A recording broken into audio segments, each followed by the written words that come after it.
Assalamualaikum warahmatullahi wabarakatuh. Perkenalkan, saya Aulia Mariska dari Program Studi Ekonomi Keuangan dan Perbankan, jurusan Ilmu Ekonomi, Fakultas Ekonomi dan Bisnis Universitas Brawijaya dengan nomor induk mahasiswa 2050 2040 Pada kesempatan kali ini, saya akan mempresentasikan hasil dari artikel ilmiah saya dengan judul Peran Sektor Pertanian dalam Pemulihan Ekonomi Nasional. Video ini dibuat sebagai pemenuhan tugas mata kuliah Bahasa Indonesia dengan dosen pengampu Bapak Nanang Syaiful Rohman. Artikel ilmiah yang saya buat ini terdiri dari beberapa bagian, yaitu abstrak, pendahuluan, tinjauan pustaka, metode penelitian, hasil dan pembahasan, serta penutup. Sebelumnya, saya akan menjelaskan definisi dari susunan artikel ilmiah saya. Yang pertama adalah abstrak. Abstrak adalah kesimpulan dari seluruh artikel ilmiah yang di dalamnya terdapat kata kunci. Kata kunci sendiri digunakan untuk pembaca agar memudahkan dalam pencarian. Yang kedua adalah pendahuluan. Pendahuluan ini berisi tentang latar belakang, rumusan masalah, tujuan, dan manfaat penelitian. Yang ketiga adalah tinjauan pustaka. Tinjauan pustaka ini berisi tentang pendapat para ahli yang digunakan untuk memperkuat argumen peneliti sehingga artikel ilmiah ini dapat dipertanggungjawabkan kredibilitasnya. Selanjutnya ada metode penelitian. Metode penelitian ini terdapat dua pilihan cara, yaitu kualitatif dan kuantitatif. Selanjutnya adalah hasil dan pembahasan. Dalam hasil dan pembahasan ini, kita menyajikan data-data yang kita temukan, serta menjelaskan tentang pembahasannya sesuai dengan rumusan masalah yang telah kita rumuskan di pendahuluan di awal tadi. Selanjutnya ada penutup yang berisi kesimpulan dari hasil dan pembahasan, serta saran bagi penulis selanjutnya yang menulis menggunakan topik yang sama, agar penulisannya lebih baik lagi dari penulisan artikel ilmiah ini. Baik, sekarang kita masuk ke dalam isi artikel ilmiah saya. Yang pertama adalah abstrak. Abstrak sendiri memang berisi tentang kesimpulan dari keseluruhan artikel ilmiah. Namun, pada kali ini saya akan menegaskan tentang tujuan, metode penelitian, dan kata kunci yang saya gunakan. Yang pertama, tujuan saya menulis artikel ilmiah ini adalah untuk mengetahui peran sektor pertanian dalam pemulihan ekonomi nasional di masa pandemi. Selanjutnya, metode yang saya gunakan adalah metode kualitatif dengan cara studi literatur dan wawancara. Selanjutnya, kata kunci yang saya gunakan adalah peran, pandemi, pertanian, dan pemulihan ekonomi. Selanjutnya kita masuk ke dalam bagian pendahuluan. Penelitian ini dilatar belakangi oleh adanya peristiwa pandemi di tahun 2020 yang menyebabkan beberapa subsektor ekonomi merosot sehingga membuat perekonomian Indonesia mengalami penurunan.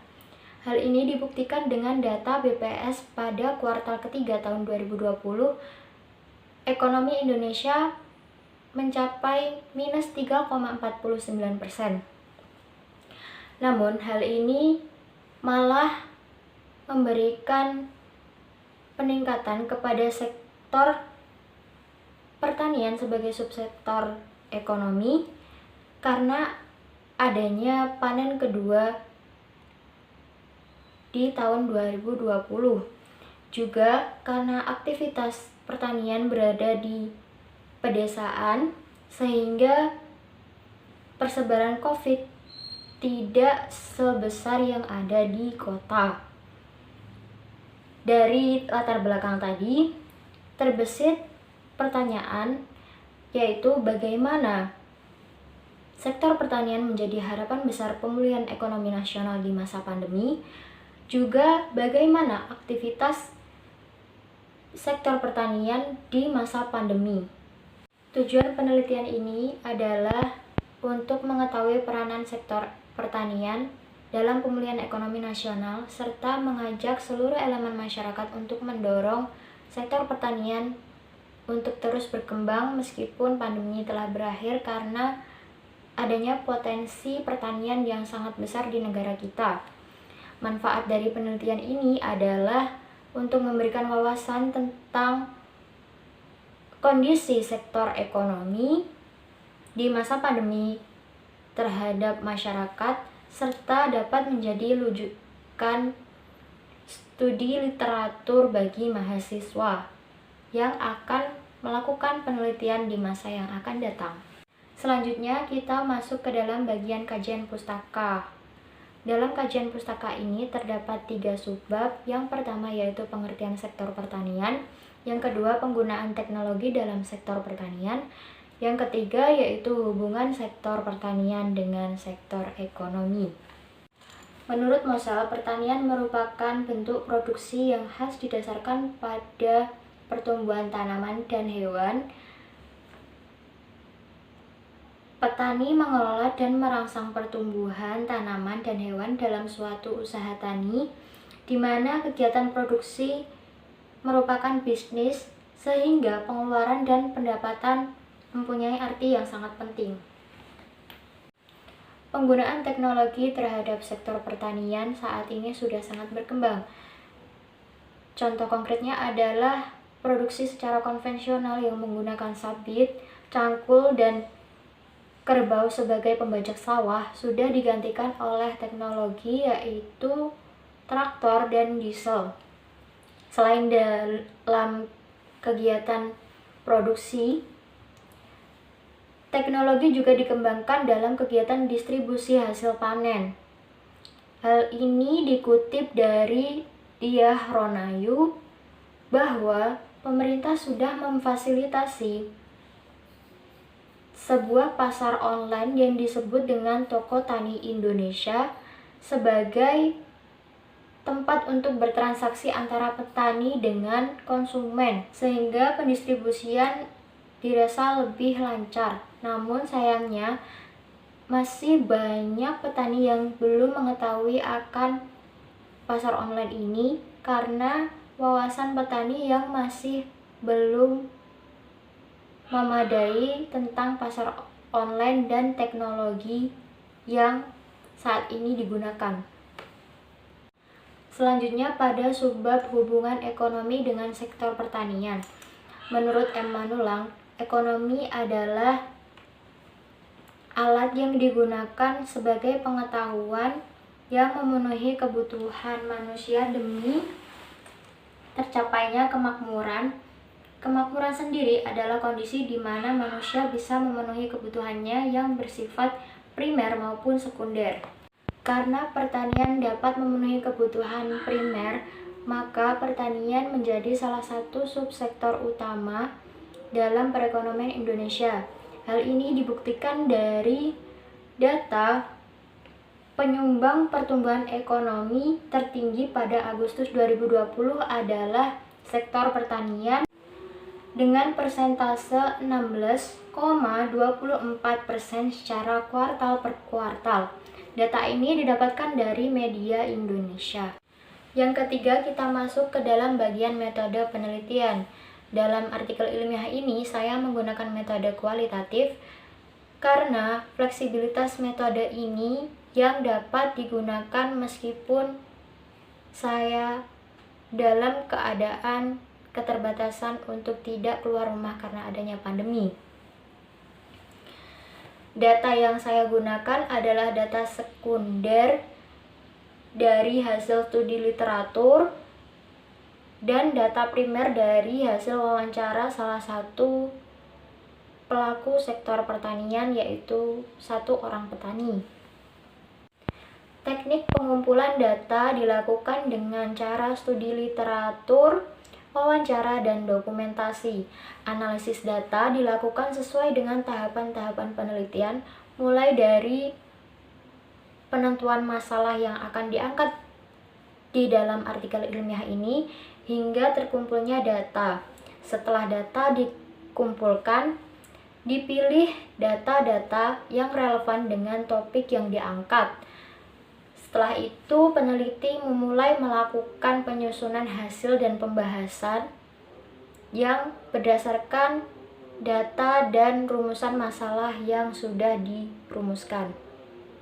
Setelah peneliti melakukan penelitian dengan menggunakan metode kualitatif dengan sarana studi literatur dan wawancara terhadap salah satu pelaku sektor pertanian, ditemukan data-data yang telah relevan dengan topik yang akan dibahas dan akan dibahas melalui pembahasan sesuai dengan rumusan masalah yang telah dirumuskan di bab pendahuluan. Untuk rumusan masalah yang pertama adalah sektor pertanian sebagai harapan besar pemulihan ekonomi nasional. Sektor pertanian mengalami pertumbuhan ketika seluruh sektor penyokong ekonomi mengalami penurunan. Hal ini dibuktikan dengan data BPS atas pertumbuhan sektor pertanian yakni 2,19% pada saat ekonomi Indonesia mengalami resesi. Data ini dikutip dari Satyagraha.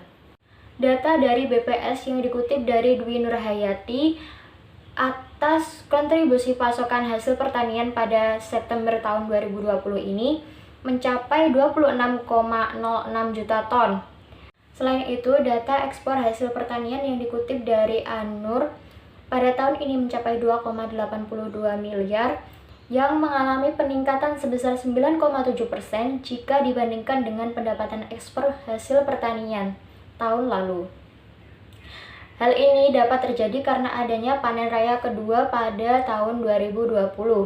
Selain itu, sektor ini juga menyumbang kontribusi pekerja terbanyak di lapangan kerja di Indonesia dengan jumlah 29,76% dari jumlah total angkatan kerja yang ada di Indonesia. Hal ini menunjukkan bahwa angkatan kerja adalah cerminan dari kesejahteraan masyarakat yang dapat menopang perekonomian. Data-data tersebut dapat membuktikan bahwa sektor pertanian bisa menjadi harapan besar pemulihan ekonomi nasional. Hal ini juga dibantu oleh bantuan pemerintah, yaitu bantuan sebesar Rp300.000 tunai, serta Rp300.000 untuk bibit, pupuk, dan lain-lain. Bantuan ini awalnya diberikan secara manual melalui pelayanan desa, namun pada saat ini mengalami proses penyederhanaan dengan adanya kartu tani. Kartu tani ini dilakukan dengan cara online. Kontribusi baik dalam bentuk finansial maupun inovasi-inovasi teknologi oleh mahasiswa atau ahli dalam bidang sektor pertanian dibutuhkan untuk kemajuan perkembangan sektor pertanian di Indonesia, mengingat peluang Indonesia yang merupakan negara agraris terbesar, sehingga sektor pertanian dapat menemukan perkembangan secara jangka panjang. Untuk rumusan masalah yang selanjutnya adalah aktivitas dan masalah yang dialami petani di masa pandemi. Untuk menjawab rumusan masalah ini, peneliti melakukan wawancara terhadap salah satu petani yang bernama Bapak Mujiono. Wawancara ini dilakukan agar mendapatkan sumber aktual terhadap permasalahan yang dihadapi di masa pandemi. Dari hasil wawancara dikutip dari Bapak Mujiono bahwa aktivitas pertanian yang ada di lingkungannya berjalan seperti biasa saja karena kegiatan ini dilakukan di pedesaan yang notabene persebaran virus tidak secepat yang ada di kota. Bahkan di lingkungan ini tidak ada kasus virus COVID-19. Selanjutnya, beliau menjelaskan bahwa tidak mendapatkan bantuan dari pemerintah senilai 600.000 tersebut, baik berupa bantuan pupuk, bibit, uang, ataupun berupa kartu tani. Namun, ada bantuan dari pemerintah berupa pemotongan harga pupuk, tetapi harus menyetor syarat, yaitu salinan KTP. Syarat ini dirasa tidak efektif karena harus menyalin KTP ketika ingin membeli pupuk. Harga pupuk sendiri tidak mengalami kenaikan pada saat pandemi, Dan beliau pada saat pandemi ini memanen hasil jagung bibit dengan harga beli Rp4.000 per kilogram. Harga tersebut merupakan harga standar yang didapatkan dari penjualan jagung bibit. Masalah yang dihadapi adalah pada bagian distribusi hasil pertanian. Pada bagian distribusi ini mengalami hambatan karena adanya beberapa wilayah yang melakukan pembatasan wilayah. Sehingga ketika ada kurir ataupun orang yang memasok hasil pertanian, itu harus memenuhi syarat untuk masuk ke dalam suatu wilayah. Hal ini disarankan oleh peneliti untuk pemerintah memberikan kelonggaran kepada kurir atau orang yang mendistribusikan hasil pertanian untuk bisa masuk ke dalam wilayah-wilayah yang akan dipasok, karena ini merupakan urgensi untuk pemasokan bahan pangan yang merupakan kebutuhan primer. Bantuan kartu tani sendiri diberikan kepada petani-petani yang dirasa dapat melakukan aktivitasnya, sedangkan Bapak Mujiono ini adalah individu yang merupakan petani kelas bawah. Petani-petani yang dapat memenuhi aktivitasnya tersebut merupakan tetangga dari salah satu pejabat desa.